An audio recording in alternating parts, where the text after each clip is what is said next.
আসসালামু আলাইকুম, welcome to my mini blog. তো আজকে হচ্ছে 18th জুলাই।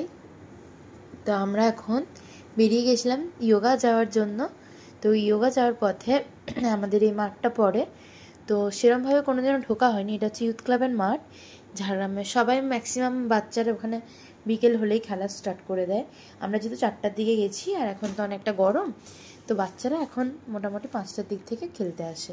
তো তোমরা যদি দেখো বিকেলের টাইমে, তো এখানটা খুব ভর্তি থাকে। এখানে তান্নু দুলছিল, দেন ও স্লিপারে স্লিপ করতে যাওয়ার জন্য ছুটে ছুটে চলে গেছে, আর আমি পিছন পিছন ছুটছিলাম বলে ভিডিওটা এরমভাবে কেঁপেছে। তারপর ওখান থেকে যোগা চলে যাব। তো যোগা যাওয়ার পথেই একদম যোগা স্টুডিওর সামনেই মাঠটা পড়ে। তো এখানে বাচ্চাদের মতন স্লিপে উঠছিল, সাইডের বাচ্চাগুলো বলছে দিদি ওটা তোমার জন্য নয়, দিয়ে ওরকমভাবে উঠেছে। যাই হোক, অনেক মজা করেছে, তো সেটা দেখেও খুব ভালো লাগলো। আর তারপর মানে নিজেদের ছোটোবেলাটা যেরকম ফিরে পেলাম। এখন আমি এখানে বসে গেছি দোলনাতে, ওকে দেখে আমারও ইচ্ছা হলো যে আমিও একটু দোলনায় দুলে নিই। দেন আজকের মতন ব্লগটা এখানেই শেষ করছি। যদি আমার ব্লগ থেকে কিছু ভালো লেগে থাকে তাহলে সাবস্ক্রাইব করে দাও।